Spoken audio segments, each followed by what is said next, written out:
Hey guys, welcome back to my channel. Today I'm going to do a little bit of a story time, and this story time is telling you guys how I found out that there was no Santa Claus. So I was a little bit older when I found out there was no Santa Claus, so pretty much all of my friends and everybody else at school already kind of knew there was no Santa Claus. I was kind of being made fun of. I mean, I was still younger, like I was still like maybe 9, maybe 10, I don't remember, but I was somewhere around there. I was starting to get made fun of for still believing that there was a Santa Claus. And so finally I sat down with my parents one day and I was ready to ask them if it was true that there was indeed no Santa Claus. And I sat there and I remember the feeling that I had, which was just sheer dread of knowing the truth. And so I asked them, Mom, Dad, is there really a Santa Claus? And they both knew that it was time. And it was time for me to know the truth. There was no Santa Claus. My mother apparently was very distraught because this was her final child. There was the two of us, and Melissa had already stopped believing in Santa Claus. She is 4.5 years older than me.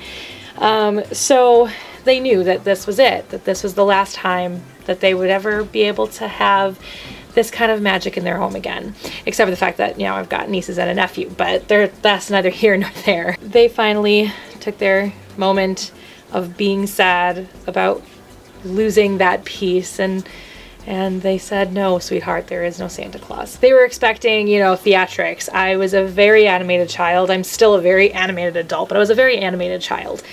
They were expecting tears and screams and cries and just in a tantrum, essentially, is what they were expecting out of me. But that's not what they got. They just kind of got this very quiet kid that stood up, walked into her bedroom, and stayed there for a little while.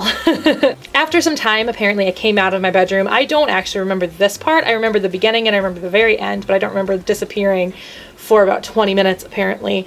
Going to my bedroom and just kind of thinking and reflecting on what was told to me just now. And I came back out, sat back down on the same chair that I was just in, looked at my parents and said, Mom, Dad, I'm really glad you told me there was no Santa Claus. And they asked me why. And I said, because otherwise my kids would never get any presents on Christmas.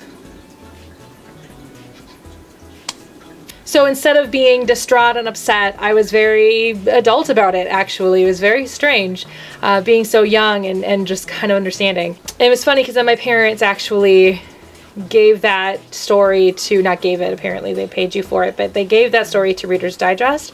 And somewhere down the line, a TV producer by the name of Mark Schwann must have seen it because he actually put it in one of his television shows that I watched. So I'm sitting there watching this television show called One Tree Hill, if you guys have seen it. I was sitting there watching this, and it was Lucas's way of finding out there was no Santa Claus. And I just kind of like, huh? It's how I found out there was no Santa Claus. So Mark Schwann stole my story. And I'm not mad about it. Like, it's fine. It's kind of a cool story, and it's fun that, you know, I mean, maybe a bunch of people have had that same kind of story, but I just find it strange that almost detail for detail it was the same. And so maybe somewhere down the line you read that or heard the story somehow. Back before things could go viral, my story apparently went viral or something. I don't know. It was very strange. So I want you guys, for me, leave in comments below how you guys found out there was no Santa Claus. Was there theatrics?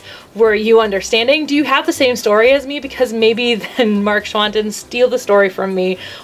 I don't know. But let me know in the comments below, and until next time. Bye, guys.